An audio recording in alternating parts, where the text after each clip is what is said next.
विश्वं विश्वमध्ये स्थितो गुरुर्विश्वं न सान्योऽस्ति तस्मै श्री गुरवे नमः। तस्मै श्री गुरवे नमः। ओम नमो समर्थ गुरु श्री साईनाथाय नमः। नमो श्री गुरुदेव दत्तात्रेयाय नमः। नमो श्री समर्थ गुरु భరద్వాజాయ నమః. జన్మనిచ్చిన తల్లిదండ్రికి నమస్కారం, విద్యాపతి నేర్పిన గురుదేవునికి నమస్కారం, శ్రద్ధాభక్తులతో సత్సంగానం చేసిన సాయి బంధువులందరికీ నమస్కారం. చూడండి, మా పరమపుత్రుడు వంటి సద్గురు సాయినాథ సత్సంగంలో భాగంగా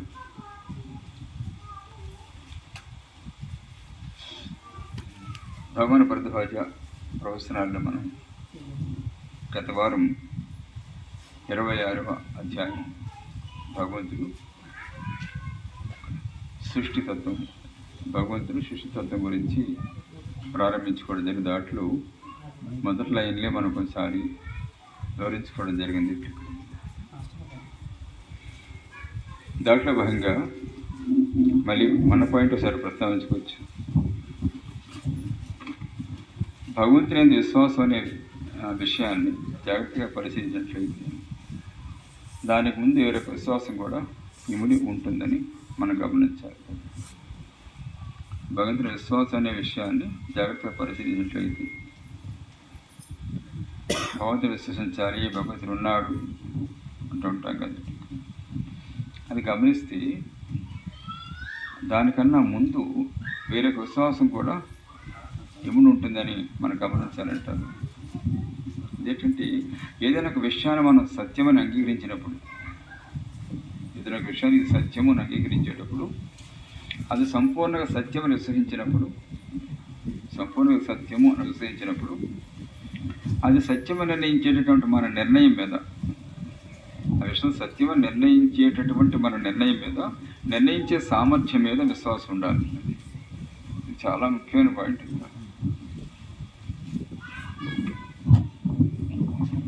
మనలో చాలామంది భగవంతుడు ఉన్నాడు అంటాం, బాబు కరుణా వెళ్ళి బాబు అంటాం, ఇలా అంటాం. ఈడే మళ్ళీ కొన్నాళ్ళు పోయాక ఆ దేవుడు ఉన్నాడంటావు అంటాడు. అన్నారా మాట్లాడు? దేవుడు అలా ఉన్నాడా? ఏదో అంతా ఇదంతా వెమగాని అంటాడు. ఆడే మళ్ళీ ముందన్న కూడా వాడి మళ్ళీ అక్కడ కూడా వాడి అంటే వాడి నిర్ణయం మీద వాడికి విశ్వాసం లేదు, వాడు నిర్ణయించే సామర్థ్యం మీద వాడికి విశ్వాసం లేదు. అంతే కదా. మన నిర్ణయం మీద మనకి విశ్వాసం లేదు, మన సామర్థ్యం మీద కూడా మనకు విశ్వాసం లేదు. విశ్వాసం ఉంటే అలాగనం కదా. అలా ముందు ఉన్నట్టు ఒప్పుకోరా మరి లేడని అనం, ఈ స్థితి రాదు కదా. అది ఏ విషయమైనప్పుడు కూడా విశ్వాసం సంబంధించిన విషయం అది. అంచేత ముందు మన సమర్థత మీద, మన నిర్ణయం మీద ముందు మన నమ్మకం ఉండాలి. ఉంటే ఎట్టి పరిస్థితులు కూడా ఏది ఏమైనప్పుడు కూడా ఆ నిర్ణయం మీద మార్పు అనేది రాదు. కష్టాలు రావచ్చు, నష్టాలు రావచ్చు, రోగాలు రావచ్చు, సమస్య రావచ్చు, లేకపోతే మనం వాళ్ళు గతించవచ్చు, ఏదైనా కావచ్చు. ఇంచేదంటే ప్రకృతి ధర్మం ఉంటుంది కదా. కర్మానుసారంగా జన్మిన తర్వాత కర్మానుసారంగా కర్షకాలు. జన్మతోటి మన ఫిలిం చదువైపోతుంది. దాని ప్రకారం ఇక్కడంతా మొత్తం ఈ జగత్ అనే తెరసాబ్ మీద నటిస్తూ ఉంటాము. ఎలాగా సినిమాలు ఏ సీన్ తర్వాత ఏ సీన్ పెట్టారో సీన్ ప్రకారం ఆ సీన్లో వస్తుంటే కొత్త సీన్లు ఏమి రావు. చేత మన కర్మ అనుసరించి, సంస్కారం అనుసరించి, రుణానుబంధాన్ని అనుసరించి ఆయా జన్మలు, అలాగే ఆయా కర్షకాలు, లాభ నష్టాలు, విశ్వక భోగాలు కావచ్చు, ఏదైనా కావచ్చు, అంతా కూడా జరుగుతూ ఉంటాయి. ముందు ఈ ప్రకృతి యొక్క సృష్టి యొక్క తత్వం పట్ల సరైన అవగాహన మనకు కలగాలి, భగవంతుడు సరైన అవగాహన కలగాలి. దాన్ని మనం విశ్వసించేటప్పుడు మన విశ్వాసం నమ్మకం ఉండాలి. విశ్వాసం సమర్థత మీద మన సామర్థ్యం మనకు విశ్వాసం ఉండాలి.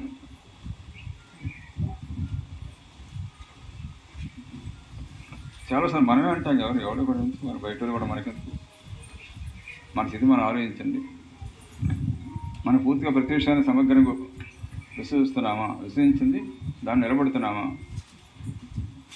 ఎవరైతే మనం ఏ విషయాలైతే మనం విశ్వసించాము, ఒప్పుకున్నాము, మన సమర్థత మన నమ్మకంగా నిలబడుతున్నామా? మనం మళ్ళీ ఆ విషయాన్ని మళ్ళీ విమర్శిస్తున్నామా?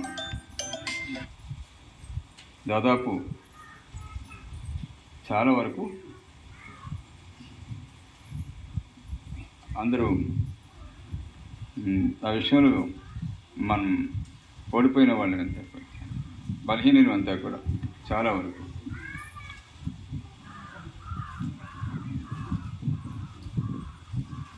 అంతే కదండి. ఒక వ్యక్తి గురించి గొప్పగా చెప్పామనుకోండి, చెప్పేటప్పుడు ఆ వ్యక్తి గురించిన అంశాల మీద, విషయం మీద మనకి విశ్వాసం ఉండాలి. అలాగే అతని గురించి మనం నమ్మేటప్పుడు, అతని గురించి మనం నిర్ణయించేటప్పుడు మన సామర్థ్యం మీద మనకి విశ్వాసం ఉండాలి.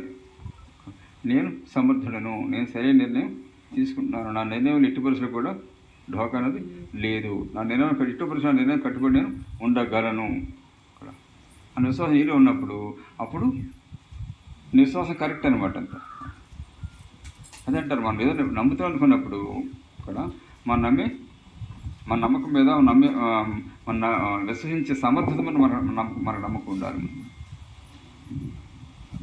కానీ మనం అలాగా వ్యక్తుల విషయంలో అలా ప్రవర్తిస్తుంటాము. అప్పుడే వ్యక్తిని పొగుడుతాము, అప్పుడే ఏమి లేదని అంతాను చెప్పి ఇక్కడ అంతాను, బోగస్ని అంతాను చెప్పి ఇక్కడ ఇలాంటి వాడు ఏదనుకున్నా కానివ్వండి అంటాడు. అంతే కదా, అన్నా కదా అలాగా. దాదాపు చాలామంది అదే పరిస్థితి కదా. ఇది చిన్న విషయంలో కూడా అంటే మన సమర్థత మనకు నమ్మకం లేదు. దేన్ని నమ్ముతాం, ఎవరు నమ్ముతాం? దేవుణ్ణి కూడా అదేవిధంగా నమ్ముతాం. అది ముందు మన సమర్థత మీద మన విశ్వాసం నమ్మకం ఉండాలి. విశ్వసించే మన సమర్థత నమ్మకం ఉండాలి.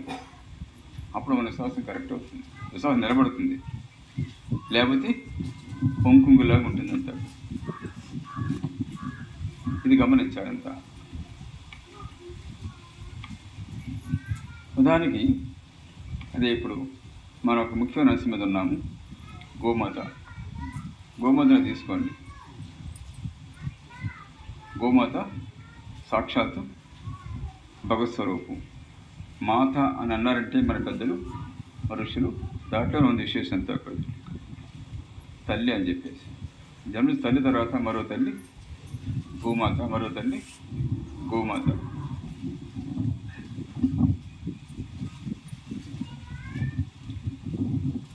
భూమి తల్లి ఎలాగైంది, గోవు తల్లి ఎలాగైంది విషయం మనం అవగాహన చేసుకోగలగాలి.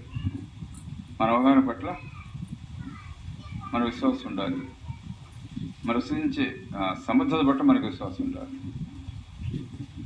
అప్పుడు నిలబడగలుగుతాం స్వయంగా. అలాగే గోవు సకలదేవత స్వరూపం అని కదా చెప్పారు. గోవు సకలదేవత స్వరూపము. ఎలా సకలదేవత స్వరూపం అయింది గోవు? 3 కోటి దేవతలు ఉన్నారు ఇక్కడ, అంటే 33 కోట్ల దేవతలు. ఏమండి,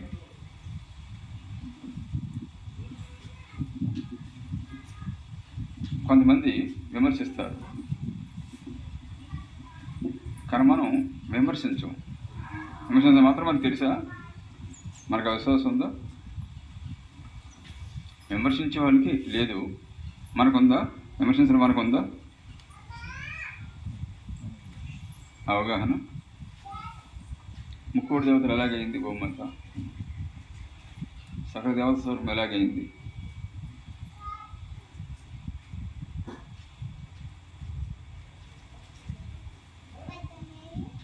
ముందు అవగాహన కావాలి కదా. మరి సనాతన ధర్మంలో అది మొత్తం యావత్ ప్రపంచానికి మూలం, ఆది మూలం సనాతన ధర్మం. సనాతన ధర్మానికి మూలం వేదాలు, దాని అంతరాత్మే ఉపనిషత్తులు. అది సామాన్య అర్థమయ్యే విధంగా అందింపబడినవి అష్టాదశ పురాణాలు, అలాగే ఇతిహాసాలు, రామాయణ, మహాభారత, భగవద్ ఇతిహాసాలు. అలాగే ఈ మహత్తర సత్యాన్ని దర్శించి ఆ సత్యమే తానయ్యి నిలిచిన ఎందరో మంది సద్గురుమూర్తులు, పూర్ణజనైన మహానుభావులు, ఎందరో మంది శుద్ధపురుషులు, వాళ్ళ వాక్కులారు వచనాలు, ఇవన్నీ మనకి ముక్తకంఠంతో గోమాత యొక్క వైభవం గురించి ఇక్కడ ఇది విశేషంగా మనకి తెలియజేశాయి. వేదాలు అద్భుతం ఘోషించాయి గోమాత గొప్పతనం గురించి, ఉపనిషత్తులు ఘోషించాయి జ్ఞానరాశిని. అలాగే అష్టాదశ పురాణాలు ఘోషించే గోమాత గొప్ప వైభవం గురించి, అలాగే రామాయణ, మహాభారతాది ఇతిహాసాలు ఘోషించే గోమాత వైభవం గురించి. ఎందరో పూర్ణజన మహానుభావులంతా కూడా గోమాతని వైభవపూతంగా సేవించి, గోమాతను సేవించి, అలాగే గోవున్నటువంటి ప్రధాన పంచగవ్యాలని దీవోసాదులుగా, దీవహారంగా స్వీకరించి వాళ్ళు పునీత అవుతున్నారు. ఇది చరిత్రంతా మనకు తెలియజేస్తుంది. దీని గురించి అవగాహన మనకుందా? ఒకవేళ ఉన్న విశ్వసించగలుగుతున్నామా?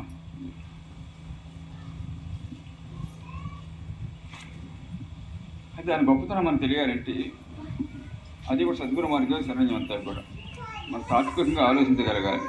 ప్రతి తాత్వికంగా ఆలోచించగలగాలి, ఇక్కడ సూక్ష్మంగా మూలంలో తెలగలగాలి. ఇప్పుడు గోమాత్ర మనం తెలిసి తీసుకున్నట్టయితే, మన భౌతికంగా తీసుకున్నట్టయితే ఆయుర్వేదంలో గోమాతకి ప్రత్యేక ప్రాధాన్యత ఉంది. మూలవరం ఆయుర్వేదానికి మూలపదం చెప్పాలంటే గోమాత పంచగవ్యాలు: ఆవు పాలు, ఆవు పెరుగు, ఆవు నెయ్యి, ఆవు మూత్రం, ఆవు పేడ, ఈ 5 పంచగవ్యాలను పిలుస్తారు.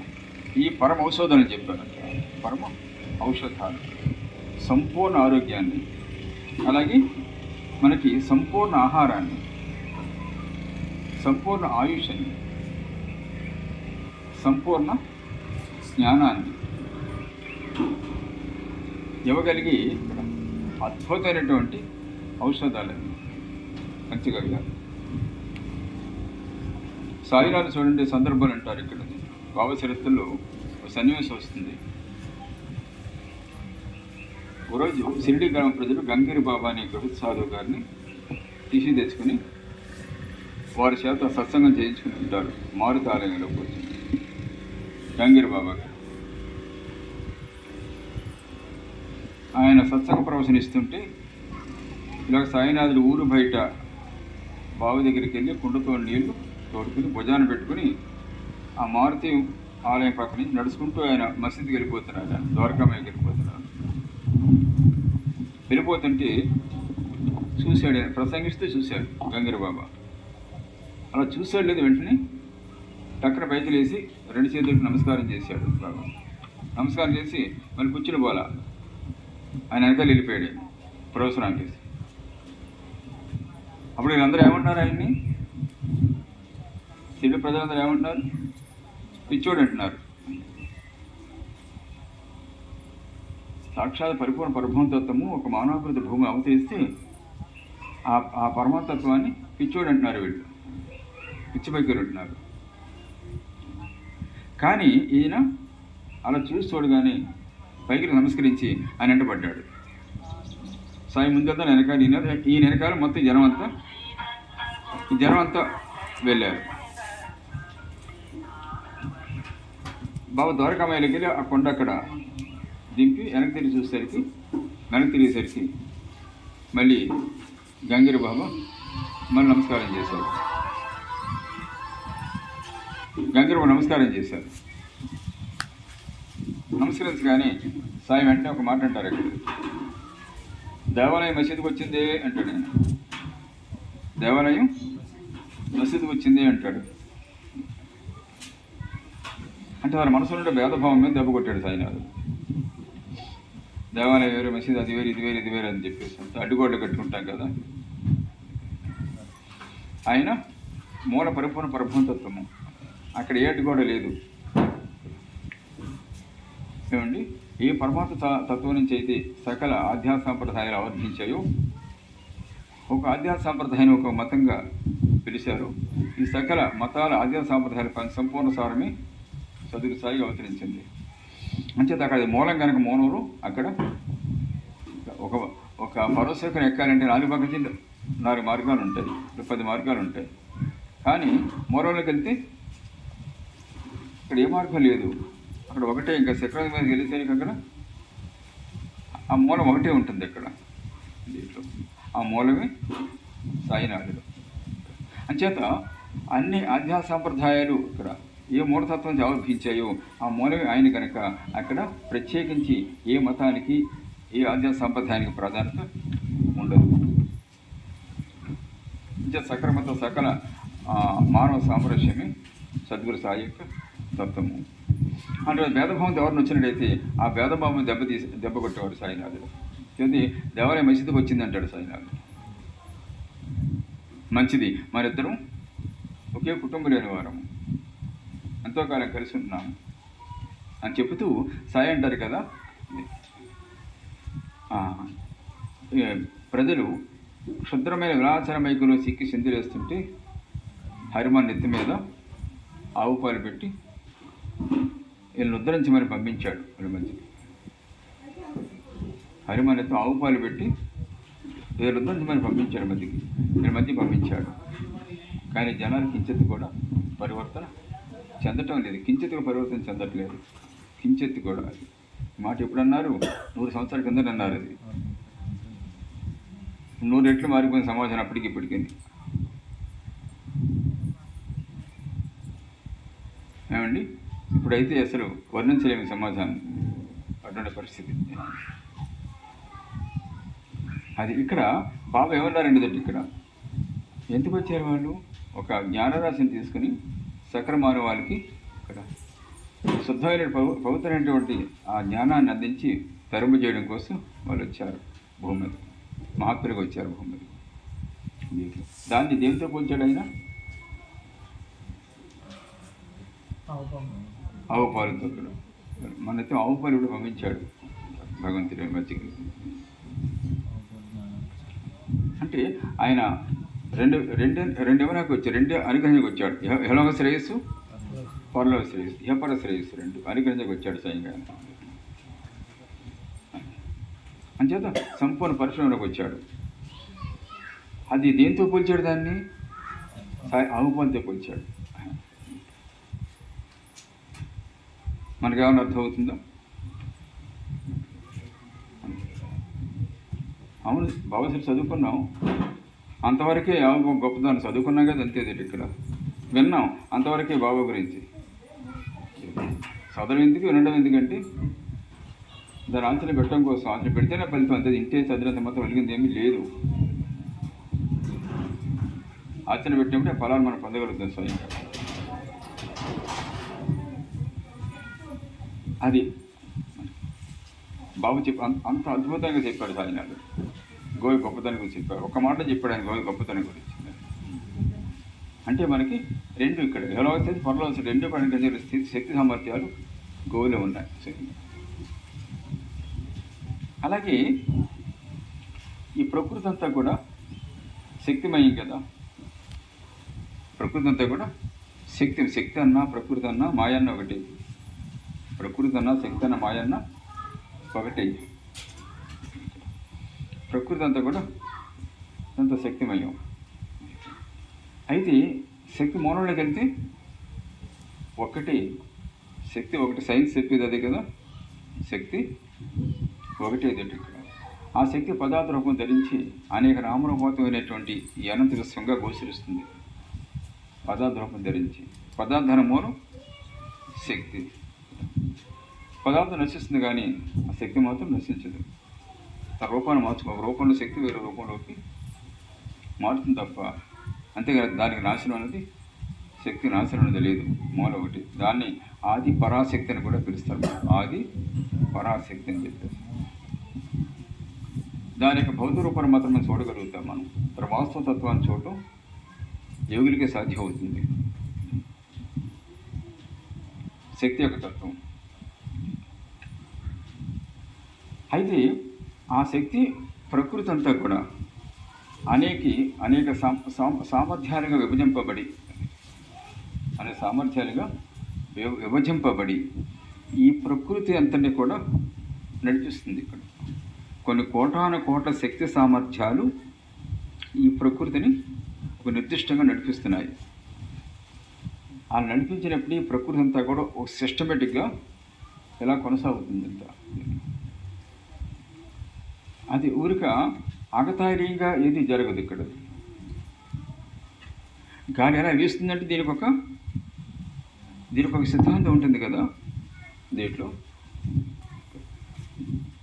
అంతేగాని ఊరికేదో ఆగతాయిగా అలా గాలి వేసి ఈ పక్క వీయడం కాదు. అక్కడ మేఘాలు ఏర్పడుతున్నాయంటే దానికి ఒక తీరే ఉంటుంది. అక్కడ ఒక శక్తి పనిచేస్తుంది. అక్కడ దీంట్లో వర్షం కురుస్తుందంటే అక్కడ తీరు ఉంటుంది, అక్కడ శక్తి పనిచేస్తుంది. అక్కడ దీంట్లో ప్రతి విషయం కూడా అంతవరకు ఎందుకు మన దేహం అనే యంత్రం నడుస్తుందంటే దీంట్లో ఎన్ని వందల శక్తి సామర్థ్యాలు పనిచేస్తే ఈ శరీరం అనే యంత్రం ఎలా కదలాడుతుంది. ఎన్ని జీవక్రియలు ఒక నిర్దిష్టంగా పనిచేస్తే శరీరం యంత్రం ఎలా కదలాడుతుంది. మనకి ఏం తెలుసు? తినడం తప్ప. ఆ రుచి ఈ రుచి, అది బాగుంది ఇది బాగోలేదు, అది చప్పగా ఉంది చేతిగా ఉందని చెప్పేసి వంకలు పెట్టుకుంటే తినడం తప్ప మనకి ఏం తెలుసు దీంట్లో. కానీ ఏ గడ్డి వేసినా కూడా అది తన శక్తి మేరకు అంతా తట్టుకుంటేనే నడిపించుకుంటూ వెళ్తుంది. అది ఎందుకన్నా కొన్ని పరిమితులు ఉంటాయి, లిమిట్స్ ఉంటాయి. పరిమితి దాడితే మాత్రం దానికి అనర్థం తప్పదు. ప్రకృతి ధర్మం అది, ప్రకృతి ధర్మం. ఇప్పుడు చూడండి, ఒక 2 నెలల పాటు భీకరంగా ఎండలు కాసాయి. పరాకాష్ఠకి వెళ్ళింది ఎండ, మళ్ళీ ముంచుకు వస్తుంది. ఇక్కడ పరాకాష్ఠకి వెళ్తే మళ్ళీ ఇది కూల్ అయిపోవాలి, మితిమీరితే డౌన్ అయిపోతుంది అనమాట. ఏదన్నా మనలో కూడా అంతే.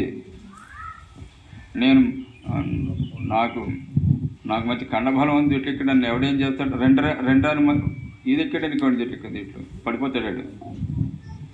వెంటనే వచ్చేది ఆనందం వచ్చేది అనమాట. మితిమీరి పడిపోతాడు.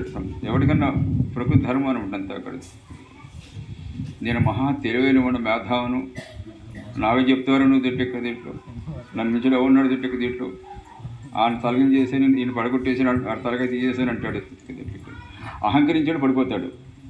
దగ్గర టైం ఇచ్చేస్తాడు, పడిపోతాడు. మితిమీరి అనర్థం తప్పదు. ప్రకృతి ధర్మం అనమాట అంతా. అనేది ఇముడ్చుకోవాలి, ఓ పరిమితిలో ఉండాలి. పరిమితి దాడితే అనర్థం అనేది తప్పదు దేనికన్నా ప్రకృతిలో. అలాగా ఇది మనకు కూడా శరీరానికి కూడా కొన్ని పరిమితులు ఉంటాయి. ఇక్కడ ఆ పరిమితుల్లో ఉన్న చూపు ఆరోగ్యం బాగుంటుంది, శరీర ఆరోగ్యం బాగుంటుంది, మానసిక ప్రశాంతత ఉంటుంది దీంట్లో. అలాగే మనము చక్కగా ఆయుష్ పెరుగుతుంది, ఏమండి, చక్కగా జీవించగలుగుతాము. అలాగా మన ఆ పరిమితులు దాటి మనం అటు మానసికంగా కానీ శారీరకంగా కానీ మనం ప్రయాణం చేస్తే దాని అర్థం ముందుకు వస్తుంది. శరీర ఆరోగ్యం నాశనం, మానసిక ప్రశాంతం నాశనం అవుతుంది. ఇంకా ఆధ్యాత్మిక చెప్పనవసరమే లేదు. ఆధ్యాత్మిక సర్వనాశనం అవుతాడు. జరుగుతున్న వ్యవహార స్వయంగా పరిమితి మించిది. ప్రకృతి ఏదైనా అంతే, ఒక పరిమితులు ఉన్నాయి. అలాగా నియంత్రించేది అంటే ప్రకృతి యొక్క శక్తి సామర్థ్యాలు అంతా కూడా. శక్తి సామర్థ్యాలు నిర్దిష్ట నడిపిస్తుంటాయి అంతా కూడా. సూర్యుడు తూర్పు మీద వేస్తున్నాడు, పడమట అస్తమిస్తున్నాడు. దానికి ఒక టైము, నిర్దిష్టంగా టైం. ఎంత సిస్టమేటిక్గా జరుగుతుందంత చూసినట్టయితే ఏమండి, ఎందుకులే పోయిన వారం వెళ్ళాం కదా సత్సంగానికి, ఈ వారం వచ్చే వారం వెళ్ళొచ్చిలే అని మనం పడుకున్నట్టుగా సూర్యుడు పడుకున్నాడు అనుకోండి, 4 రోజులు రెస్ట్ తీసుకున్నాడు అనుకోండి, పరిస్థితి ఏమిటి? భూమి కూడా అంతమంది ఏం తిరుగుతాయనేది ఇట్లా దీంట్లో కాలు పీస్తున్నాయి ఏమండి అని చెప్పేసి ఏమైనా పడుకుందనుకోండి ఒక 4 రోజుల పాటు, పరిస్థితి ఏంటి? మనకులాగా రాత్రిగా ఉండిపోతుంది, పగలుగా ఉండిపోతుంది. సూర్యుడు రెస్ట్ తీసుకున్నాడు అనుకోండి చెప్పి ఇక్కడ ఏమండి, యాసంగాలం ఉండిపోతుంది, శీతాకాలంలో ఉండిపోద్ది, వర్షాకాలం ఉండిపోతుంది. ఇంకా ఋతువులు ఏం మారవు ఇంకా దీంట్లో. కానీ మన తత్వం ఏంటి ఇక్కడ మనకు సిస్టమ్ అంటూ ఉంటుంది, మనకి ఒక విధి విధానం ఉంటుంది మనకంతా కూడా, ఎలా తోస్తే అలాగే. కానీ ప్రకృతి అలా కాదు, ఒక నిర్దిష్టంగా సిస్టమేటిక్గా ప్రయాణం చేస్తుంది. లేకపోతే ప్రకృతి ఏనాడు నాశనం అయిపోతుంది, సృష్టి అలా ఉండదు, సృష్టియే కాదు, అంత నిర్దిష్ట ప్రయాణం చేస్తుంది అంతా కూడా. అలాగే ప్రకృతి అంతా కూడా ఒక నిర్దిష్టంగా ఏ శక్తి సామర్థ్యాలు అయితే నియంత్రించి పనిచేస్తున్నాయో, నిర్దిష్టంగా జరిగే విధంగా, కొనసాగే విధంగా ఆ శక్తి సామర్థ్యాన్ని మన ఋషులు ఏం చెప్పారంటే దేవతలుగా వర్ణించారు. దేవతలు దైవశక్తే కదా మరి, దేవతలు. దేవత అంటే ఏదో దేవుని దిగి వచ్చేసినటువంటి స్వరూపం కాదు కదా, ఆ శక్తి సామర్థ్యాలు దేవతలు. మనకు అతిథిన మన తండ్రిని, తల్లిని, అమ్మ, నాన్నమ్మని కూడా పితృదేవతని పిలుస్తాం, పితృదేవతని పిలుస్తాం, దేవతని పిలుస్తాం మన వాళ్ళని. దేవత అంటే ఎవరు? సాధారణంగా చూడు, ఎవరన్నా మంచి త్యాగం చేసినప్పుడు ఇంకా దేవతరా ఉన్నారు, ఎప్పుడన్నా దేవతరా బాబు అంటే దేవత అని అన్నారు. అంతరార్థం ఏంటి? ఎందుకలా దేవత అని అంటున్నారు? తన ఇతరుల శ్రేయస్సు కోసం త్యాగం చేసేవాడు. మన తల్లి మన కోసం త్యాగం చేస్తుంది కదా, మన తాత మన కోసం త్యాగం చేయాలి, మన తండ్రి మన కోసం త్యాగం చేయాలి, వాళ్ళ జీవితాలు త్యాగం చేస్తున్నారు కదా, అంచేత వాళ్ళ దేవతలు, మనకు దేవతలు. పక్క వాళ్ళ దేవతలు అవ్వచ్చు, అవ్వకపోవచ్చు. అందరూ దేవత అవ్వాలంటే సగజీవ శ్రేయస్సు కోసం తన త్యాగం చేసేవాడు అందరికీ దేవతామూర్తి కావాలంటాడు, అంతే కదా. కనీసం మన వాళ్ళు, మన తల్లులు, తండ్రులు, అమ్మమ్మలు, నాన్నమ్మ, తాతయ్యలంతా మన దేవతలు. ఇంచేత మన కోసం వాళ్ళ జీవితాన్ని త్యాగం చేశారు. ఇక్కడ వాళ్ళ దేవతలు అని పితృదేవతని పిలుస్తుంటాం అంటారు. అలాగే ప్రకృతి సమస్త శక్తి సామర్థ్యాలన్నీ కూడా ప్రకృతి ఒక నిర్దిష్టంగా క్రమశిక్షణ జరిగే విధంగా కృషి చేస్తుంది. లోక కళ్యాణం కోసం, లోక శ్రేయస్సుగా కృషి చేస్తుంది ప్రతి శక్తి సామర్థ్యం కూడా. అంచేతి ఇవన్నీ దేవతామూర్తులు. అలాగే ఈ శక్తి సామర్థ్యాలు కొన్ని కోటాను కోట్లు ఉంటాయి ప్రకృతిలో, కొన్ని కోటాను కోట్లు ఆ శక్తిని పనిచేస్తేనే ఈ ప్రకృతి అంతా కూడా నిర్దిష్టంగా కొనసాగుతుంది, అంతే కదా. ఒక బంతిని ఇసిరేమనుకోండి, ఇసిరేది ఒక శక్తి అయితే అక్కడ ఆపేది మరో శక్తి, అంతే కదా. విసిరేది ఒక శక్తి విసిరుతుంటే ఎదరి కొద్దిగా ద్వారా ఆగిపోతుంది కదా, ఆగిపోతుందంటే ఏదో ఆపింది, అక్కడ ఆపిందా లేదా దాని తర్వాత ఆగిపోయిందా? సైన్స్ చదువుకున్నాం కదా, బంతి అంతా ఆగిపోతుందా, అది ఏదైనా శక్తి ఆపిందంటారా? ఆపుతుంది, అక్కడ ఏదో శక్తి ఆపుతుంది, అక్కడ ఆపకుండా ఆగిపోతే అలా పోతానే ఉంటుంది. అది 8,000 కిలోమీటర్ ఇలా ఇసిన బంతి అలా పోతానే ఉంటుంది. అది ఏదైనా శక్తి పనిచేసి ఆగిపోతే, అంతే కదా. ఇక్కడ ప్రతి విషయంలో కూడా దీంట్లో ఏమండి, ఇక్కడ దీంట్లో పనిచేసే శక్తి వేరు, నాలుగు మాట్లాడే శక్తి వేరు, మూలంగా ఒకటే. అది పనిచేసి ఏమిటి స్థాయిని బట్టి, ఆ సముద్రం బట్టి వేరువేరుగా భావన చేస్తుంటాయి ఇక్కడ ఆ శక్తి సామర్థ్యాలు అంతా కూడా. ఇవన్నీ కూడా సమస్త ప్రకృతి శక్తి సామర్థ్యాన్ని కూడా దేవతామూర్తిగా మనం భావన చేస్తాం ఇక్కడ. ఈ శక్తి సామర్థ్యాలు కొన్ని కోటాను కోట్లు ఉంటాయి ప్రకృతిలో. వీళ్ళే 30 దేవతలు అంటే 33 దేవతలు. అంటే బాహ్యంగా మనం చూసినట్టయితే, మనం దేవతామూర్తి, మన ప్రత్యక్ష దేవతామూర్తి చూసినట్టయితే మాస్టర్ గారు చెప్తారు, ప్రాధాన్యం ఇచ్చేది అదే. మాస్టర్ గారు లీలమతో వస్తుంది కదా, దేవతలు అంటే రూపాలు కాదు, ఆయా శక్తి సామర్థ్యాలు. ధనాన్ని ఇచ్చేది లక్ష్మి, అలాగే చక్కటి బుద్ధి కూర్చొని ఇచ్చేది వినాయకుడు, మృగాలను అరికట్టేవాడు వినాయకుడు అని. అలా మంచి చక్కటి వాక్ని జ్ఞానాన్ని ఇచ్చేది సరస్వతి అని, చక్కటి ఆరోగ్యాన్ని ఇచ్చేది ధనవంతుడు అని. ఇక్కడ అంటే ఒక్కో దేవత ఒక శక్తి సామర్థ్యం, ఒక్కో దేవతలో శక్తి సామర్థ్యం చూస్తున్నాం కదా. అది అలాగా ఆయా ప్రకృతి శక్తి సామర్థ్యాలు.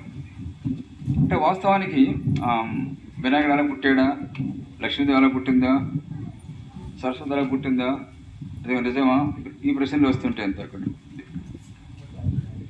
అంటే ఆ శక్తి యొక్క సమర్థాన్ని బట్టి ఋషులు ఇక్కడ దాన్ని అద్భుతంగా ఆ శక్తిని వర్ణించి ఇక్కడ ఆయా దేవతామూర్తులుగా స్వయంగా దర్శించి మనకు అందించే ప్రయత్నం చేశారు.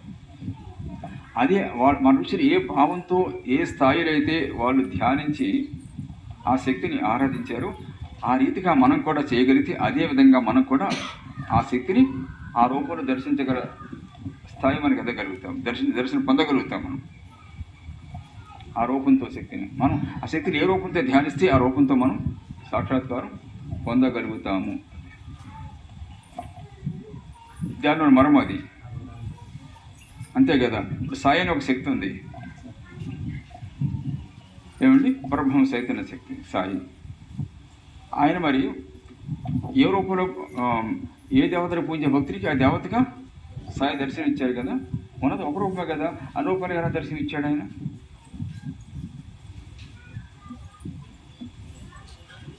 ఆ శక్తి ఒకటే అదండి. దీంట్లో మనం ఏ రూపం ధ్యానిస్తే రూపంలో మళ్ళీ ఆ పక్కన రాముడికి దర్శించేవాడు, ఇటు మళ్ళీ సాయి కనబడతాడు.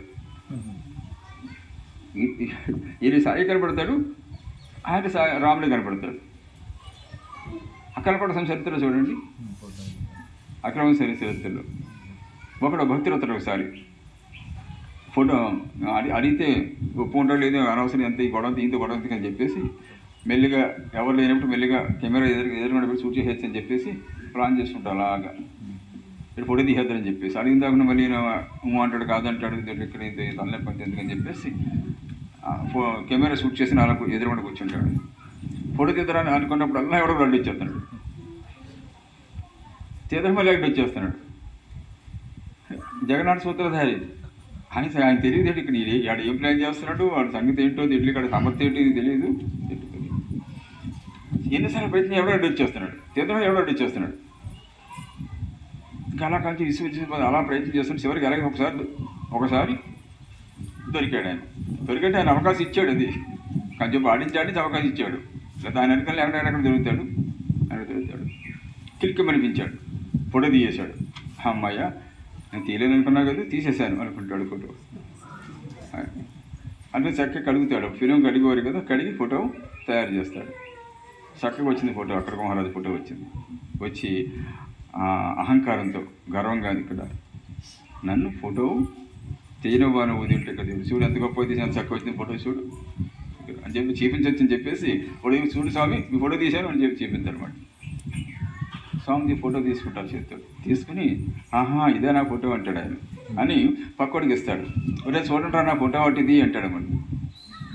చూసరికి దాంట్లో విష్ణుమూర్తి ఫోటో ఉంటుంది. స్వామి విష్ణుమూర్తి ఫోటో స్వామి అంటాడు దట్టి ఇక్కడ. విష్ణు ఫోటో ఏంటి ఈయన మంచిపోతుంది, అదేంటి చక్కగా స్వామి ఫోటో తీసిస్తే ఇడికి అది కనపడుతుంది అసలు అనుకుంటాడు.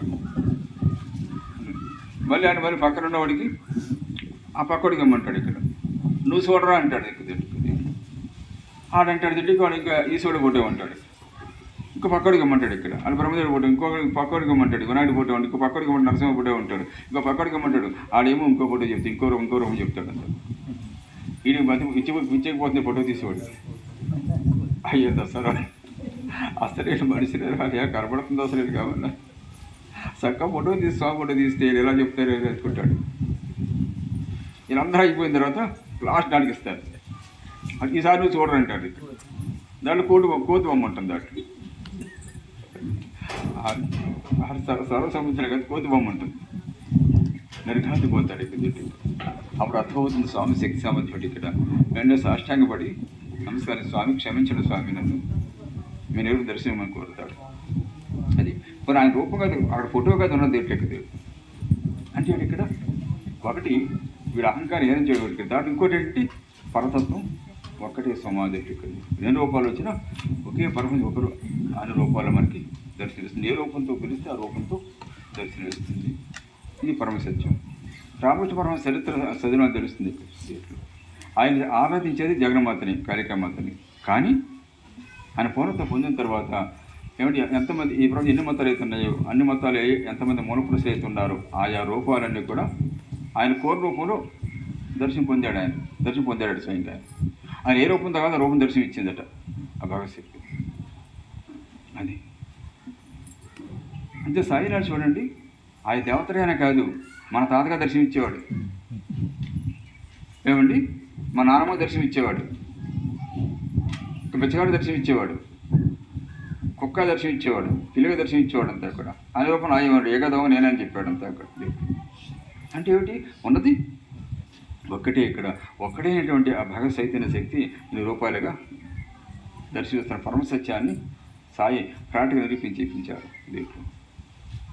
అది ప్రకృతి యొక్క మూలానికైతే ఒకటి ఆది పరాశక్తి అంటారు. కానీ ఆ శక్తి యొక్క ఏమండి ఆ సామర్థ్యాలే విశ్వమంతా కూడా వ్యాపించి ఆయా రూపాలతో ప్రకటమవుతూ, అలాగే ఆయా క్రియలన్నీ కూడా ఈ ప్రకృతి అంతా నిర్దిష్టంగా అన్నట్టు ఇక్కడ కొనసాగాలంటే ఒక వృక్షం చూడండి. ఇప్పుడు కొబ్బరికాయ పోతే కొబ్బరి చెట్టే వస్తుంది, ఇంకో మొక్క రాదు కదా.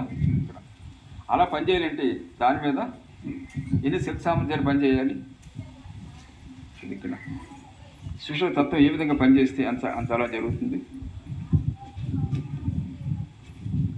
అలాగే ప్రకృతిలో ప్రతి వృక్షము, ప్రతి జీవి, ప్రతి పదార్థము, ప్రతి చర్య, ప్రతి క్రియ కూడా నిర్దిష్టంగా జరుగుతుందంటే దాని మీద ఎన్నో శక్తి సామర్థ్యాలు పనిచేస్తేనే నిర్దిష్టంగా ప్రకృతి అనే ఈ మహాయజ్ఞం కొనసాగుతుంది.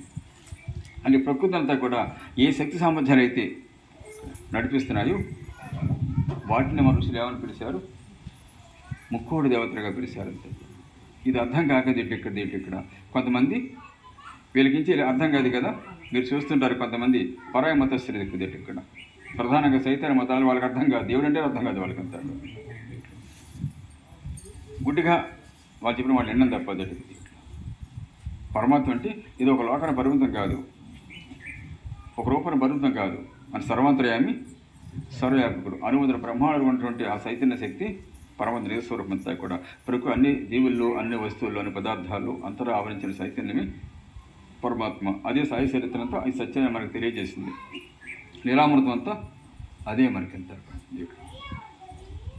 అలాగా ఈ ప్రకృతిని అంతా కూడా ఇక్కడ ఏ శక్తి నడిపిస్తున్నాయో ఇక్కడ ఆ శక్తి సామర్థ్యాలన్నీ కూడా గోమాతలో ఉన్నాయి. అది అసలు విషయం. గోమాతలు ఉన్నాయి. శక్తి సామర్థ్యానికి గోమాతలు ఉన్నాయి.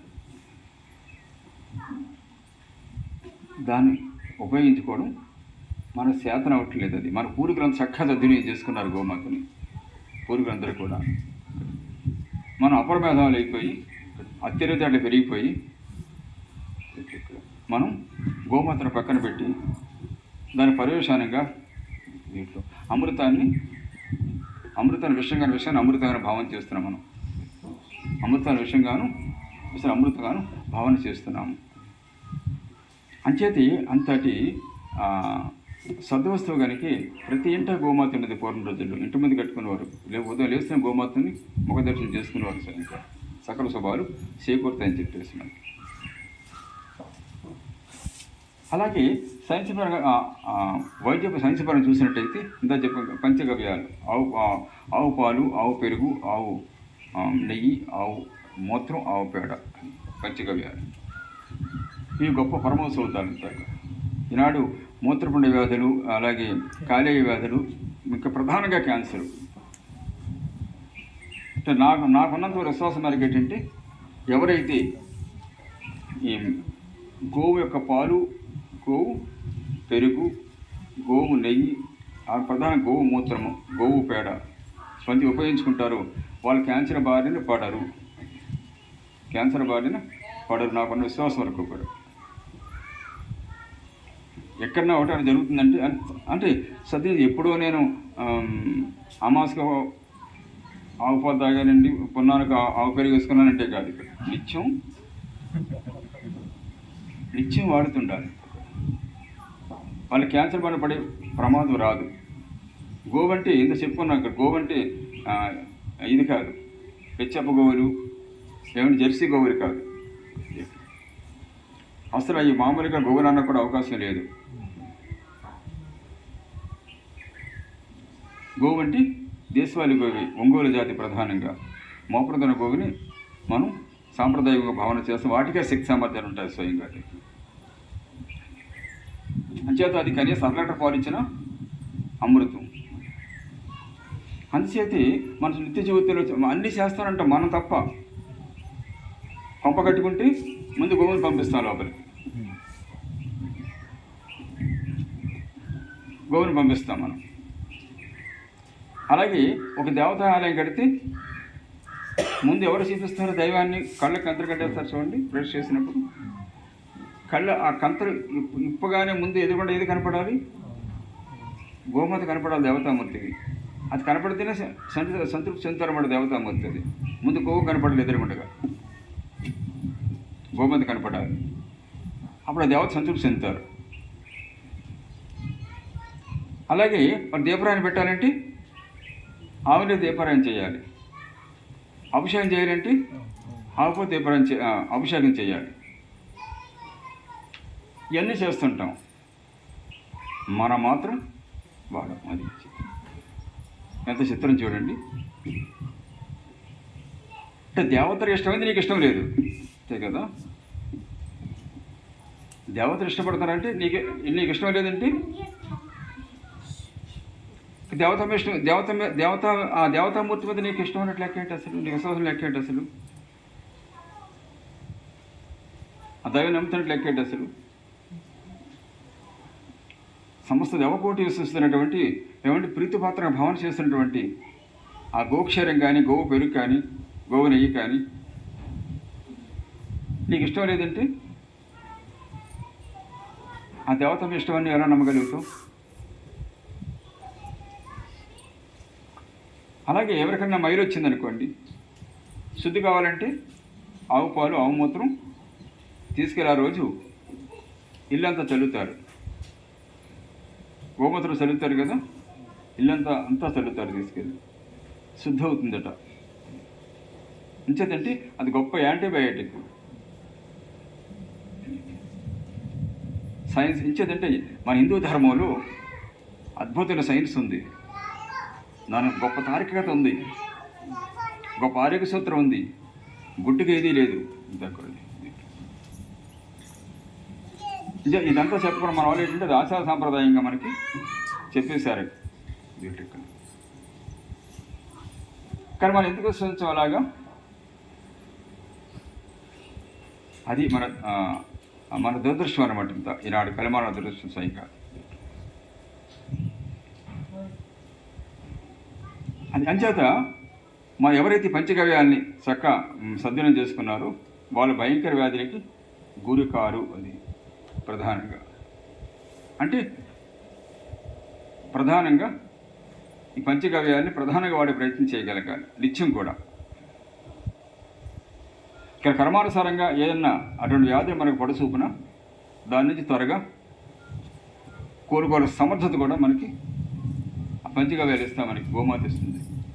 ఇచ్చేదంటే కర్మానుసారంగా రోగాలు రావచ్చు, సమస్యలు రావచ్చు, పొడసూపు వస్తుంది ఇక్కడ. కానీ దాని నుంచి త్వరగా కోరుకునే శక్తిని కూడా ఎవరిస్తారంటే గోమాత ఇస్తుంది స్వయంగా. ఇప్పుడు మన సద్వినియోగం చేసుకున్నప్పుడు స్వయంగా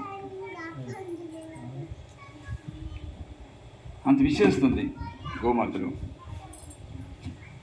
అంచేత అలాగే పూర్వకాలంలో పోతే అంత వ్యవసాయానికి అంత మూలం గోవేదొడ్డి ఇక్కడ.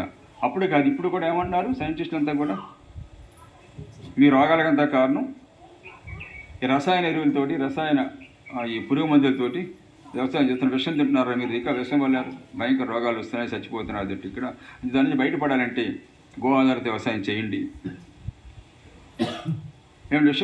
ఆ విషయాన్ని బయటపడండి, మీరు ఆరోగ్యం పొందుతారని చెప్పేసి ఇప్పుడు ఎంతో ప్రసారం జరుగుతుంది, ప్రపంచస్థాయి ప్రసారం జరుగుతుంది ఏకంగా. ఇప్పుడు చాలామంది ప్రోత్సహిస్తున్నామంట, ప్రభుత్వం ప్రోత్సహిస్తుంది, ఎంతోమంది ప్రోత్సహిస్తున్నాయి. చాలా చోట్ల మొదలుపెట్టారు, గోదావరి వ్యవసాయం మొదలుపెట్టారు. అలా పండించినటువంటి ఆ బియ్యానికి ఈ కేజీ ఎంత 30-40 అయితే ఆ కేజీ 100-150 అమ్ముతున్నారు ఏకంగా. ఏమండి మరి పూర్వం చూడండి, పూర్వం మామూలుగా కోలికి సిలకలకు పోసే కొర్రలు అంట్లు ఇప్పుడు కోటీశ్వరులు తింటున్నారు. కేజీ 150 రూపాయలు 100 రూపాయలు ఇటు కొనుక్కుంది, కోటీశ్వరులు తింటున్నారు. ఎంచేదంటే చచ్చిపోతాను, ఆరోగ్యంగా బతకాలని, త్వరగా చచ్చిపోకుండా ఉండాలని చెప్పేసి అవి తింటున్నారు. ఎంచేదంటే ఇప్పుడు ఈ పాలిష్ బియ్యం మనం ఎంత తెల్ల పాలిష్ బియ్యం తిన్నామో అంత త్వరగా చచ్చిపోతాం, అంత త్వరగా రోగాలు వచ్చేస్తాయి. ఇది మాత్రం గమనించాలి అంతా కూడా. ఎంత తెల్లటి బియ్యం, అదే ఏంటి శబర్మతి ఏంటంటారు, బాస్మతి, శబర్మతిలో పవిత్రమైన వాకుదాన్ని పెడుతున్న బాస్మతి. ఏమంటే ఇంకా రకరకాలు తెల్ల మల్లెపువ్వు దాంట్లో అయితే కనపడదు అనమాట, అంత తెల్లగా ఉంటున్నాయన్నమాట చూస్తున్నట్టయితే. అవి కావాలి ముందుకి. అవి కూడా మరి ఉడకకుండగానే బియ్యం అలాగే దింపేస్తారన్నమాట దీంట్లో. అది ప్యాషను, ఉడకకుండా తింటే ప్యాషన్. ఇప్పుడు అదే ప్యాషన్. ఏమండి అంటే కలిమాను ఎంత అజ్ఞానాన్ని కూలిపోయారంటే అది ఉడకనివాడు కర్మ అని తిట్టి ఇక్కడ దీంట్లో. ఏ గింజకా గింజ చేతిలో జారిపోతుంటారు అన్నమాట. ముద్ద అవ్వదు, ఇంక ముద్ద ఉడితే కదా ముద్ద అవునా కదా, అదో ప్యాషన్. నిజంగా రోగం తినట్టు కానీ అందం తినట్టు కాదు అది. ఎప్పుడైతే దాని యొక్క విషయం తెలిసిందో ఒకటి అసౌభావం ఏర్పడింది. అంతే అది తింటుంటే వాంతి వస్తుంటుంది అనమాట. ఏది తెల్లబియ్యం తింటుంటే అదే దాని మీద కలిగిన భావం, దాని అలవాటు ఏమైంది తింటే ఇక్కడ తెల్లబియ్యం తింటుంటే కొంచెం ఏదో 4 ముద్దలు పెట్టిన పొరగ తర్వాత తింటుంటే ఇంకా వాంతి వచ్చేసినట్టు ఉంటుంది అనమాట తెల్లబియ్యం తింటుంటే. కానీ ఇప్పుడు జనాలకి సేబియ్యం నల్లగా ఉంటుంది కదండి అన్నం తింటే ఇక్కడ, అది తింటే ఈలకు వాంతి వచ్చేస్తుంది. అంతే కదా. అయ్యో ఎలాగుంది బతికాని బతికింత నల్లగుంది అన్నం తింటే ఎలాగుంది బాబు తినలేం బాబు తినలేం బాబు అంటుంటారు ఇప్పుడు చూసారు. అయితే అది దీని యొక్క విలువ తెలిసిన వాళ్ళు, ఇది అలవాటైన వాళ్ళు ఇది ఇష్టం అవుతుంది. ఇక్కడ దాని విలువ తెలియని వాళ్ళకి అది ఇష్టం అవుతుంది. దీంట్లో రెండిట్లు ఏది గొప్పదంటే ఎవరి పిచ్చి అలాగ ఆనందం కాదు, అందరి పిచ్చి ఒకటి కాదు. అవధ పిచ్చోడు కనపడదు, పిచ్చోడి అవధ పిచ్చోడు కనపడతాడు. ఎవరి పిచ్చి గొప్పది? అవధ అవుతుంది ఇక్కడ. అలాగే తెల్లన్న అన్నమే ఇది అన్నది ఇక్కడ. ఏది నిజమైన అన్నం అంటే నల్లన్నమే నిజమైన అన్నం, ఆరోగ్యానికి అన్నం తెలియదు. అది గ్రహించే స్థితిలో మానవులు కనపట్లేదు ఇక్కడ. ఎంత పాలిష్ మీద తిన్నామో అంత రోగం నీ దగ్గర ఉంటుంది అనమాట. ఇది గమనించిన స్థితిలో ఎవరు కూడా కనపట్లేదు. అయ్యి బాబాయ్ మేము తెల్లేమో తింటే ఇక్కడ, మీరు ఈ తింటారా బియ్యం తిట్లు ఇక్కడ, అయ్యో మేము అసలు మీరు తెల్ల ఉండి అసలు మా ఆయన అసలు తింటూ తిట్లు, మా అబ్బాయి అసలు తింటూ తిట్లు ఇక్కడ ఇక్కడ మేము ఎక్కడి నుంచి తెచ్చుకుంటుంది అనమాట.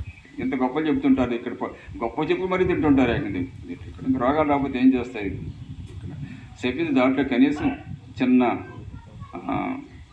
పీసు పదార్థం ఏదో ఉంటుంది అంతా ఇక్కడ. శని రోజు అంటారు కదా, పీసు పదార్థం. ఆ శని రోజు వల్లే మనకి చక్కటి ఆరోగ్యం ఉంటుంది అంతా అక్కడ. అటువంటి పరిస్థితి అంతా.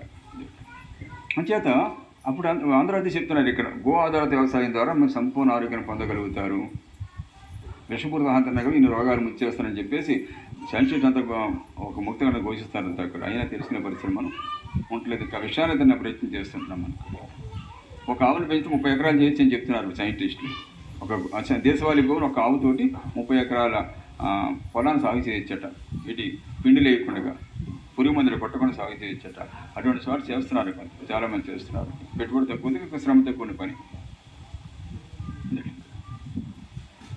ఒకసారి ముందుకెళ్ళిపోతే మళ్ళీ వెనక్కి లాక్కి వస్తుంది. మళ్ళీ తిట్టుకు ఏమి లేదురా నువ్వు పరిగెట్టుకో తిట్టు, ఇక్కడ ఏమి లేదు, అక్కడ ఏమి దూరం నుండుకుంటున్నావు తప్ప అక్కడ వాస్తవానికి అది నీ పనికి వచ్చే ఆహారం మాత్రం కాదు. మళ్ళీ వెనక్కి రా, ఇక్కడ వెనక్కి వస్తే నీ బతుకుంది, లేకపోతే మొత్తం నీ జీవితం మొత్తం ప్రశాంతం అయిపోతున్న సత్యాన్ని ఈనాడు స్వయంగా తెలుస్తున్నాయి కదంతా చూసినట్టయితే. కానీ గోవుకు దూరం అయిపోవడం వల్ల, ఆధార వ్యవసాయం దూరం అయిపోవడం వల్ల వచ్చిన సమస్య అంతా. ఇలాగా గోవు యొక్క ఇటు ఆరోగ్యపరంగా చూసినా, సైన్స్ పరంగా చూసినా అద్భుత శక్తి సామర్థ్యాలు గోవులు ఉన్నాయి. పూర్వం 1,00,000 సంవత్సరాల పూర్వం ఋషులు ఏం చెప్పారు గొప్పతనం గురించి, ఆధునిక సైన్స్ కూడా గోవు గొప్పతనం గురించి చక్కగా తెలియజేస్తుంది. అలాగే ఆ మధ్యన వీళ్ళు గిరా ఉన్నాయి కదా దేశవాళీ గోవులు, దీనికోసం వాళ్ళు రీసెర్చ్ చేశారు. వాళ్ళు సరే ల్యాబ్లో వాళ్ళు రీసెర్చ్ చేస్తే దాంట్లో స్వయంగా గోపాలు తెలుసు కదా, గోల్డ్ కలర్లు ఉంటాయి ఆవు పాలు, దాంట్లో గోల్డ్ ఉన్న సంఖ్య వాళ్ళు సైంటిఫిక్ నిరూపించి చూపించారు. బంగారం ఉందని చెప్పేసి సైన్స్ మీరు న్యూస్లో చదివి ఉంటారు కదా, దాంట్లో బంగారం ఉందని చెప్పి. ఎక్కడి నుంచి వచ్చింది బంగారం దాంట్లోకి? గోవులోకి. దాన్ని చెప్పారు. ఇక్కడ మోపురంలో సూర్యనాడు అని చెప్పి రాళ్ళు ఉంటుంది ఇక్కడ, అది సూర్యుడి నుంచి శక్తి సామర్థ్యాన్ని స్వయంగా గ్రహించి శరీరం అంతా కూడా ఎనర్వైజ్ చేస్తుందని చెప్తారు. ఆరోగ్యకారుడు సూర్యుడే కదా, సక ఔషధాలకి మూలకారకుడు సూర్యభగవానుడు. ఇక్కడ సూర్యుడి నుంచి ఆ శక్తి సామర్థ్యాన్ని భూమికి స్వీకరించి సమస్త ఔషధాలని, సకల పంటలని, సకల పదార్థాలను అనుగ్రహిస్తుంది, సకల వనరు మనకు అనుగ్రహిస్తుంది, స్వయంగా సకల జీవులకు జన్మనిస్తుంది. ఇక్కడ అంచేత ఆయన తండ్రి అయితే ఈవిడ తల్లి భూమాత, ఆయన సూర్యభగవానుడు, సూర్యనారాయణుడు. అంచేతి ముందు ఇద్దరు ప్రత్యక్ష అదే కళ్ళ తల్లిదైన తర్వాత ప్రసిద్ధ దైవాలు సూర్యుడు, గోమాత. కనుక మన పూర్వీకులంతా కూడా వారిద్దరు నమస్కారం చేసుకునేవారు. తర్వాత గోమాత నమస్కారం చేసుకుని గోపూజ చేసుకునేవారు. చక్కగా సద్గురు మార్గంలోకి వెళ్ళి ఆ జ్ఞానమార్గంలో ప్రయాణం చేసి పూర్ణోత్తరం పొందేవారు స్వయంగా. అంచేత మనం పరలోక శ్రేయస్సు పొందినప్పటికి కూడా గోమాత అత్యంత పూజనీయమైనటువంటి వస్తువు. మనం ఒక దేవతను పూజిస్తే దేవతకు చెందుతుంది, గోమాతను సేవిస్తే సకల దేవతలకి చెందుతుంది. అంతా కూడా సకల దేవత సంతృప్తి చెందగలుగుతారు. అంచేతి చాలామంది షీట్లలో చూడండి, అంత వాళ్ళు షీట్లు ఇప్పుడు గోవులను బాగా సేవిస్తుంటారు. షీట్లు గోశాల కూడా ఎక్కువ వాళ్ళే మెయింటైన్ చేస్తుంటారు. షీట్లు ఇక్కడ కూడా యాల నుంచి వచ్చేస్తుంటారు వాళ్ళు, నెల ఒకసారి 2 సార్లు వచ్చేసి వాళ్ళు అరటిపళ్ళు అవి పెట్టి వెళ్తుంటారు మన స్వయంగా షీట్లు. వాళ్ళు చక్కగా సేవిస్తారు గోమాతని స్వయంగా వాళ్ళు. కానీ మనకు మాత్రం ఎంత చెప్పుకున్నా కూడా దున్నపోతు వర్షం కురిసినట్టే ఉంటుంది మన పరిస్థితి. అదంతే మామూలు అన్నట్టుగా. మరి దురదృష్టం ఏంటంటే మనం చెప్పుకున్నది ఇక్కడ, ఎవరైనా పొరపాటున ఒక ఆవునికి దేశవాళీ ఆవుని పెంచిన దీని ఇక్కడ మనకి ఒక నానుడు ఉంది, బఫే భోజనంలాగా ఒక నానుడు ఉంది, ఆవు పాలు విడిచేసేస్తాయి అని నానుడు. ఎవడు బ్రిటిష్ వాడు వేసిపోయాడు మొత్తం ఆ విషబీజం వేసిపోయాడు. ఇక్కడ ఆవు పాలు అది వేడి చేయడం అర్థం కాదు, అది వేడంటే అర్థం కావట్లేదు. అసలు ఎక్కడి నుంచి వచ్చిందో ఈ మాట అర్థం కావట్లా. ఆవు పాలు వేడి చేయడం అనేది అర్థం కావట్లా. ఆవు పాలు వేడి చేయడం ఏంటి అసలు? అంటే ఒకడొకడు అంటే అంటేసుకుంది అలాగేది, మొత్తం అంతా వ్యాపించిపోయింది, మొత్తం ప్రతి మనుషులు వ్యాపించిపోయింది ఏకంగా. వీడు ఏం చేస్తారు, ఇక్కడ ఓ లీటర్ పాలు ఇస్తే ఆ లీటర్ పాలు కేంద్రం 10 రూపాయలు కొంటాడు. ఆ లీటర్ పాలు వేసేసి ఇంకో 30 వేసుకొని గేదె పాలు తెచ్చుకుంటాడు అన్నమాట. చాలా చిత్రం అన్నమాట. అదేంటంటే అవి అబ్బాయి కేవలం అవ్వదు అని చెప్పుకుంటారు అన్నమాట. చాలా చిత్రం అన్నమాట చూస్తుంది. అసలు నువ్వు కొన్ని అటువంటి భావన ఉంటే ముందు నువ్వు అలవాటు చెయ్యి, మనసుకు అలవాటు చేయి ముందు. ఎంత దురదృష్టవంతులు నిజంగా అటువంటి వాళ్ళు. ఇక్కడ అమృతాన్ని అమ్మేసుకుని విషాన్ని కొనుక్కుంటున్నాడు స్వయంగా. దాని ప్రకారంగానే మన మానసిక భావాలు, సరే ఆరోగ్యం అంతా కూడా ఆధారపడి పనిచేస్తుంటుంది. దీన్ని గమనించగలగాలి ఇదమ్మా. అలాగే మరి అటువంటి పరిస్థితుల్లో ఇదమ్మా అంచేది మరి ఇద్దరు సద్గురు మార్గం మహనీయులు కూడా దాన్ని ప్రాధాన్యత ఇస్తూ మనకు కావాలని గోశాల పెట్టుకోలేదు. గోశాల పెట్టిన ఆలోచన ఎప్పుడూ లేదు. అంత సమయం లేదు, అంత అవకాశం లేదు మన జీవితాల్లో. అంచేదంటే ఆల్రెడీ బాబాసాహెబ్ అప్పగించారు దీంట్లో. ఒక పక్కన సంసారం, పక్కన ఉద్యోగ ధర్మం, పక్కన నిరంతరం 2-3 గ్రామాలు 4 గ్రామాలు సత్సంగాలు చేసుకోవడం, పరదనం చేసుకోవడం, వచ్చేవాళ్ళు వెళ్ళేవాళ్ళంత ఒత్తిడిలో కూడా మళ్ళీ మహనీయులు వచ్చి ప్రత్యక్షంగా గోశాల ఇక్కడ అవుతుంది, పెట్టు అని అబ్బాయి నా వల్ల కాదంటే నువ్వేవాడు పెట్టినాక అయిపోయింది, భగనైనా అయిపోయింది అంటాడు. అలాగే నా వల్ల కాదు బాబా జరిగేది కాదంటే ఇక్కడ అది జరుగు తీరుతుంది, ఆ నిర్ణయం అయిపోయింది అంటారు. ఎవరు? గోపాల బాబా. నిర్ణయం భగనైనా అయిపోయింది, జరుగు తీరుతుంది. లేదా మనం ఎంత పెడతాం అసలు? మనకు ఆలోచన ఎప్పుడు ఉందో అసలు గోశాల గురించి అంటారు. ఆ భగవనైన భగవశక్తి ఈనాడు ఎలా మళ్ళీ సామాన్యం నడిపిస్తుంది అంతా కూడా. గోశాల పెట్టాలంటే కోట్ల పంట ఉండాలి కదా. ఇప్పుడు ఏ గోశాలగా వెళ్ళండి, ప్రతి గోశాలకి దాదాపు కోట్ల మీద పండు ఉంటుంది. ఇది 4, 5, 10 అడి పెంచుకున్న వాళ్ళకి మాట కాకుండా మీద ఏ గోశాలకైనా కోట్ల మీద పండు ఉంటుంది, మన గోశాల తప్ప.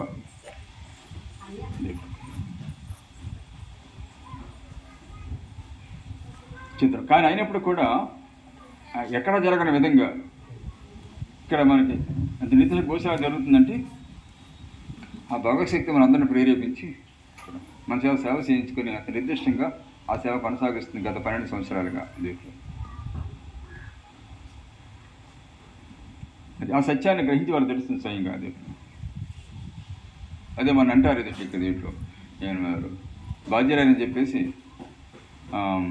మన అక్కడికి అది ఈయన స్వామిని తీసుకుని వెళ్తే అక్కడ ఉన్నారు బాధ్యరాడు. ఇలా ఇక్కడ యాగం చేస్తున్నాం ఇలాగంతే ఇది చెప్తుంటే అని అంటారు ఇది ఇక్కడ ఇలా గోశాల పెట్టాలని చెప్పారు, స్వామి పెట్టాలని చెప్పారు. ఊరే దసరా లేదు గోశాల అంటారు. ఇక్కడ ఏళ్ళ వాళ్ళు ఎక్కడ అవుతుంది ఇక్కడ నేను లక్షలు ఖర్చు పెట్టి పెద్ద పెద్ద మేట్లు వేయించి ఇంత చేస్తుంటేనే మా వల్ల కావట్లేదు, వీళ్ళ గోశాల ఇలా చేస్తారా, వీళ్ళ వల్ల అవుతుందా అని చెప్పేసి అప్పుడు అనుకున్నాను ఇక్కడ. కానీ ఇన్ని సంవత్సరాలకి నిరీక్షణ జరుగుతుందంటే నిజంగా భగవశక్తి పనిచేస్తుంది అక్కడ, అది మామూలు విషయం కాదు అని చెప్పేసి మన స్వామితో ఆయన చెప్తున్నారన్నమాట, బాజీరావు చెప్తారన్నమాట. అంటే అక్కడ వాళ్ళ విశ్వాసము, ఆ భగవశక్తి, ఆ సేవ అటువంటిది అని చెప్పేసి ఆయన నోటితో ఆయన ఆ స్వామి చెప్తారన్నమాట. అంతా ఇక్కడ మొదట్లో నేను ఇక్కడ ఏళ్ళ వాళ్ళు ఎక్కడ అవుతుంది ఇక్కడ ఏళ్ళ గోశాల పెట్టుబడి ఏళ్ళ వాళ్ళు ఏమవుతుంది అని చెప్పేసి అప్పట్లో మేము ఆ విధంగా అనుకున్నాము. కానీ ఇంతకాలం ఇంత నిరీక్షణ జరుగుతుందంటే నిజంగా వాళ్ళకున్న ఆ విశ్వాసము భగవశక్తి దానికి కారణం అని చెప్పేసి ఆయన చెప్పుతుంటే ఆశ్చర్యవేస్తున్నమాట. అది వాస్తవం, అది ఆయన గ్రహించాడు. అది ఆ విషయం ఆయన గ్రహించాడు కనుక దాన్ని తను చెప్పగలుగుతాడు స్వయంగా. అది భగవశక్తి అనే ప్రేరణ అంతా అయిపోయింది. అంచేత ఆయా వ్యక్తులకి ఆ ప్రేరణ ఇచ్చి అంచేతంటే ప్రత్యక్షంగా ఆ రూపంలో వచ్చి ఆయన చూడ కదా, అనుజీవులు ఆయన ఉన్నాడు కనుక ఎవరినైనా ఎవరి ఏ సేవ చేయించుకోవాలి, ఏ టైంకి ఏది అవ్వాలన్నది అక్కడ ఏ లోటు లేకుండా ఆ సమయాన్ని కన్నా సమకూర్చి చేయించే ప్రయత్నం ఆయన చేస్తున్నాడు సరిగ్గా. ఆ నిర్దిష్టంగా కాకపోతే 12 సంవత్సరాలుగా ఈ పవిత్ర సేవ జరుగుతుంది. మరి ఎంతకాలం జరుగుతుంది అన్నది భగవన్ నిర్ణయం తెలుస్తుంది. ఇదమ్మా అంచేత అంటే పవిత్రైన గౌని అంటే ఇంత పవిత్ర క్షేత్రం ఏర్పడితే ఎంతమంది సద్వినియోగం చేసుకుంటున్నాము. ప్రతి శుక్రవారం గో పూజకి విశేషం స్వయంగా ఇచ్చేదంటే గోవులు మసిలితోనే అద్భుతమైన శక్తి సామర్థ్యాలు ఏర్పడతాయి అన్నమాట. ఆ పవర్ అటువంటి గోవుల మధ్యన ఇక్కడ కూర్చుంటేనే ఆ పవర్ అద్భుతంగా పనిచేస్తుంది చక్కగా. ఇచ్చేదంటే ఇక్కడ ఔషధం పనిచేయాలంటే అక్కడ దగ్గర ఉండాలి, వాటి మధ్యలో సంచరిస్తుండాలి, స్వయంగా సేవ చేసుకుంటుండాలి, అంతే కదండి. అంటే ఒకవేళ కొంతమంది చాలామంది ఏంటంటే గో సంరక్షణ కోసం నిద్రిస్తుంటారు, వాళ్ళు స్వయంగా వచ్చి సేవ చేసుకోలేరు. కానీ స్వయంగా సేవ చేసుకునే వాళ్ళు గొప్పవాళ్ళు, వాళ్ళు ఎక్కువ ఫలితాన్ని పొందగలుగుతారు, అంతే కదా. స్వయంగా వాటిని వినియోగించుకున్న వాళ్ళు, పంచగాలు వినియోగించుకున్న వాళ్ళు, స్వయంగా సేవ చేసుకున్న వాళ్ళు గొప్ప ఫలితాన్ని పొందగలుగుతారు బయట సపోర్ట్ చేసే వాళ్ళకన్నా. ఇచ్చేదంటే ప్రత్యక్షంగా వాడి మధ్యలో సంచరిస్తున్నాం కదా, ఆ పవర్ అందుతుంది వాడికి. అలాగే ప్రతి శుక్రవారం కూడా గోపూజకి విశేషం. అలాగే గోవులు సకలదేవ నిక్షిపం అని చెప్పారు ఇక్కడ. ఎందుకు అలా చెప్పారంటే దానికి విశేషం ఉందంతా కూడా, ప్రతి అవయవం కూడా ఒక విశేషం ఉందన్నమాట అంతా కూడా. గోవు పేడ సాక్షి లక్ష్మీదేవి ఉంటుందని చెప్పారు. గోవు పేడలో లక్ష్మి అంటే సంపద, లక్ష్మి అంటే సంపద. ఆ సంపదకు మూలం ఆవు పేడ.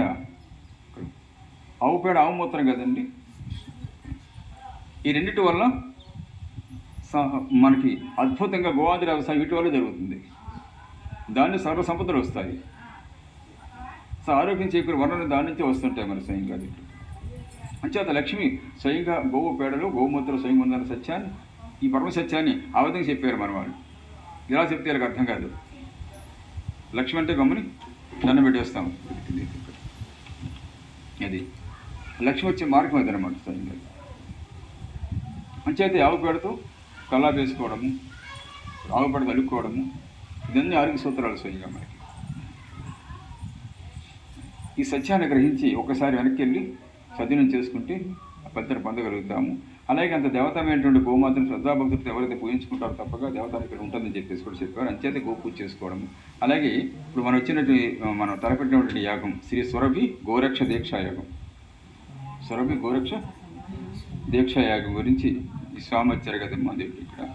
అయితే ఆయన ఒక 2-3 రకాల గోమాత యొక్క పూజా కార్యక్రమం ఏర్పాటు చేశారు. అలా గో కళ్యాణం కూడా ఏర్పాటు చేశారు.